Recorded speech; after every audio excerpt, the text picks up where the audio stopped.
día a todos los radioescuchas de Desmintiendo la Historia. El día de hoy vamos a tratar dos temas bastante relevantes para la historia de México. La primera mentira que vamos a desconstruir es la de la Gran Depresión, acerca de que esta no afectó a México. Y la segunda será acerca de la descripción del gobierno de Lázaro Cárdenas como un periodo de populismo económico. Como son temas meramente económicos, ¿qué les parece que los vamos a abordar desde este enfoque? En 1926, la economía mexicana no pasaba por un buen momento, pues había una disminución en la actividad económica. La recesión estadounidense de 1927 empeoró la situación, pero fue hasta la crisis bursátil del 29 que se desató un cambio dramático para el panorama económico mexicano.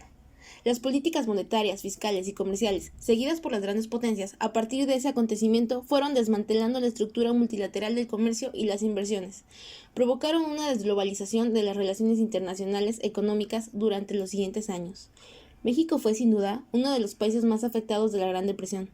Pues recordemos que tras la Segunda Guerra Mundial, Estados Unidos había surgido como la primer potencia mundial y la economía mexicana dependía en gran medida de esta, pues Estados Unidos permanecía como el principal socio comercial del país. La primera consecuencia de esta crisis en México fue la disminución de la demanda externa. Los ingresos de los países europeos habían disminuido. Entonces, el volumen de las exportaciones mexicanas disminuyó.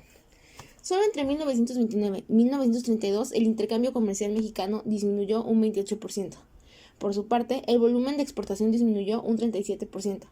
Todo esto significó la caída del poder de compra de las exportaciones mexicanas.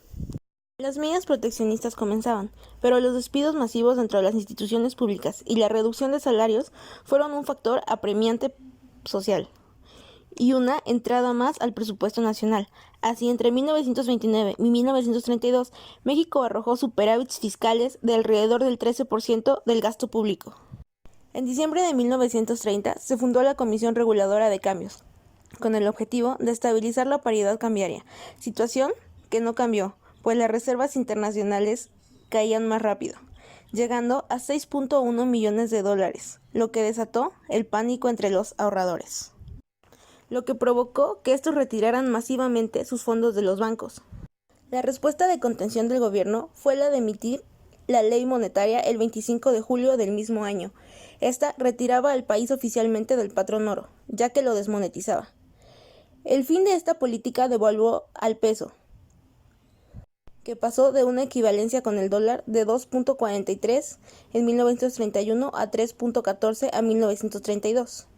Entonces, el desarrollo de México se tornó obligatoriamente hacia adentro, y el sector exportador dejó de ser el sector líder de la economía mexicana. La política macroeconómica que siguió México durante los años previos a la depresión fue ortodoxa bajo el cargo de Luis Montes de Oca, ocupando la Secretaría de Hacienda, y que trató de regresar al país al patrón oro. Su objetivo era mantener el tipo de cambio fijo, pero consecuentemente lo que pasó fue una fuerte reducción en la oferta monetaria, y la recesión económica se profundizó. En suma, el 50% de los impuestos totales de la nación se habían perdido gracias a los problemas del comercio exterior. En general, la política macroeconómica ortodoxa de Montes de Oca, lejos de conseguir alcanzar los presupuestos balanceados, provocó que la disminución de los ingresos generaran una gran reducción al gasto público. Así que este aumentó los impuestos y creó gravámenes extraordinarios para aumentar la recaudación. Seguía manteniendo las esperanzas de continuar con las políticas ortodoxas para defender la paridad del peso a través de las siguientes medidas. Se retiraron 5 millones de pesos de circulación. Se aumentó la tasa de reserva legal sobre los depósitos bancarios de 30 a 50%. Pero la oferta monetaria cayó a su nivel más bajo en toda la historia de la economía mexicana.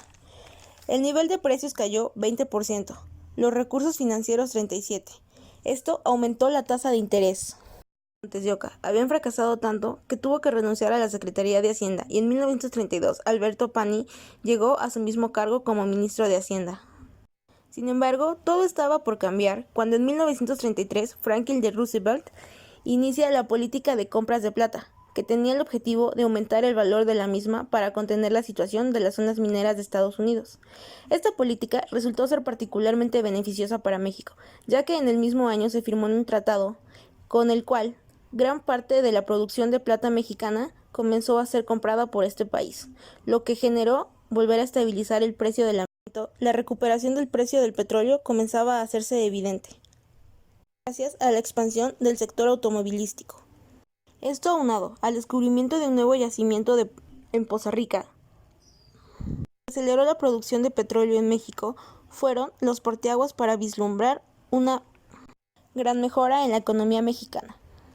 Para 1934, las exportaciones habían crecido tanto que a comparación de 1933, estas habían crecido un 76.8% y su valor había superado ya al de 1929. Así, la recuperación económica de México fue más pronta que las del resto de Latinoamérica, incluso que algunas de las potencias europeas. Vamos a profundizar un poco acerca de las políticas económicas durante el cardenismo. La llegada de Lázaro Cárdenas al poder ocurre durante la recuperación económica. Entre 1934 y 1937, el PIB real aumentó un 20%. El crecimiento del sector industrial fue el más alto. Estaba en su auge y era el sector que impulsaba la economía mexicana durante todo lo que restó de los años 30, creciendo en promedio una tasa anual de 6.1%. Aunque representaba el 16.7% del PIB al inicio de esta década, contribuyó el 38% al crecimiento económico y para 1940 había alcanzado el 18.2% del PIB. Fue hasta entonces que Banxico comenzaba a considerarse el Banco Central. En 1935 se desmonetizó la plata, ya que el aumento del valor intrínseco de la moneda por encima de su valor monetario hizo necesario que los billetes se volvieran el principal instrumento monetario. La Ley Orgánica del Banco de México obligó a los bancos comerciales a asociarse con él. De esta manera, Banxico obtuvo la capacidad de controlar la oferta monetaria y administrar las reservas internacionales. La gestión del gobierno, a partir de entonces, incluía la de controlar los déficits presupuestales a través de su financiamiento, imprimiendo billetes para comprobar bonos de la Tesorería Nacional. Durante el gobierno de Cárdenas, la Secretaría de Hacienda estuvo bajo la gestión de Eduardo Zares y la dirección de Banxico estuvo bajo la tutela de Luis Montes de Oca. La política fiscal se tornó a medidas contracíclicas, por lo cual se permitió un déficit fiscal de 1.09 del PIB en 1932 y en 1933 de 1.2% del PIB. Déficits que fueron financiados por el aumento en la emisión de billetes de Banxico, respaldados por las ganancias que permitieron la acuñación de monedas de plata. Se redujo la tasa impositiva en varios sectores, se redujeron los aranceles y se apoyó a la importación de materias primas para la industria. Traía ideas sobre las nuevas tendencias económicas, además de un gran conocimiento sobre los flujos económicos y financieros, por lo que inició políticas contracíclicas. Con el objetivo de restablecer el crecimiento, se renunció a defender el valor de peso y al patrón oro. Ahora la meta era el pleno empleo. Esto permitió una fuerte depreciación al peso, lo que inició con la incrementación de la producción, porque aumentaron los precios de los bienes importados. El gobierno adoptó una nueva política monetaria expansionista, que consistía en el aumento de la acuñación de la moneda de plata y la impresión de los billetes del banco.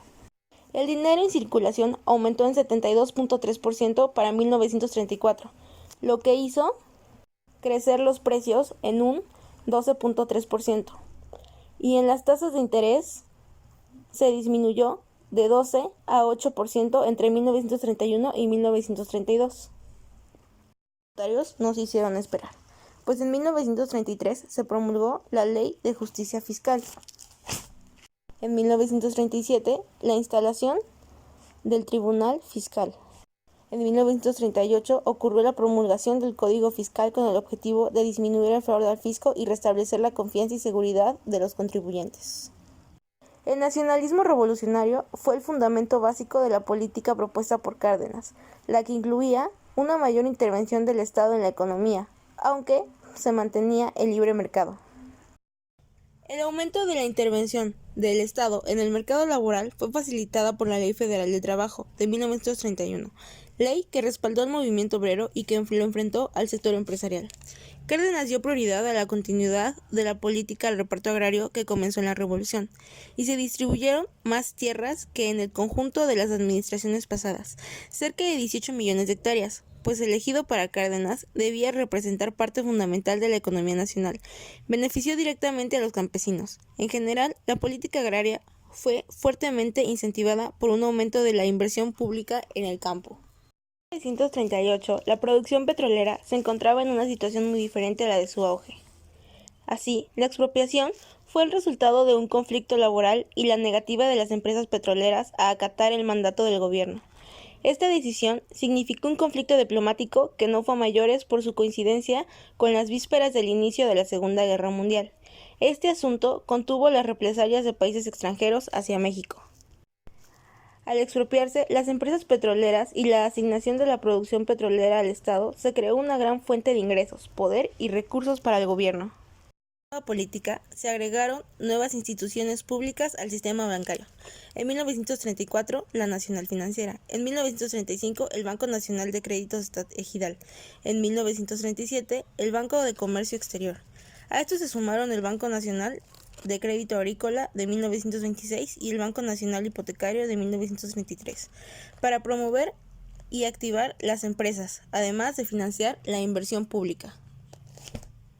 1936, la promulgación de la Ley Federal de Expropiación por causa de interés público. Reglamentó el ámbito de la expropiación al artículo 27 constitucional y fue hasta junio de 1937, en base a esta ley, que se fundamentó la expropiación de los intereses de los fondos nacionales, pertenecientes a los extranjeros, que pasaron a manos del Estado. De las exportaciones mexicanas inició un proceso de desaceleración que entre julio de 1937 y mayo de 1938 había caído un 56.5%. La tasa anual de inflación cayó en junio de 1937 al 25.9% y los términos de intercambio cayeron 23.5%. Aunque en cifras, los enfoques que esta nueva crisis norteamericana significarían para México fueron más serias que las de la Gran Represión, el gobierno de Cárdenas logró contrarrestarlas a través de sus políticas contracíclicas. En conclusión, la Gran Depresión fue un momento difícil de la economía internacional y de sus relaciones.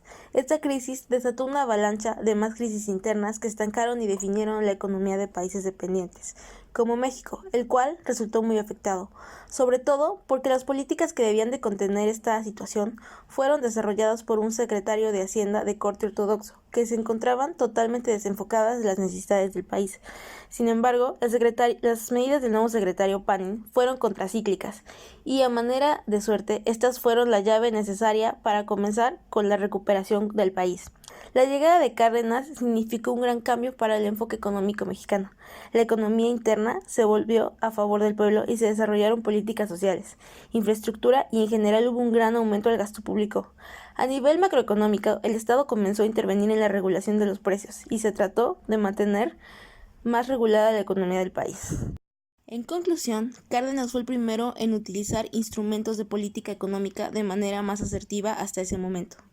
Los déficits fiscales en general fueron pequeños. Los sobregiros fueron cuantiosos, pero en términos del PIB en realidad fueron moderados. Lázaro Cárdenas se encontró con un país ávido de recursos por explotar y en medio de la miseria. Sus políticas hicieron que México comenzara a despuntar económicamente. Aunque su base ideológica es populista, sin duda estas medidas eran necesarias para impulsar la economía mexicana de una manera más real que la que las cifras podrían ofrecer. Y aún así, solo durante su periodo, el Producto Interno Bruto creció un 27%, cifra récord hasta el día de hoy. Bueno, hemos llegado al final de esta transmisión. Esperamos nos sintonicen mañana.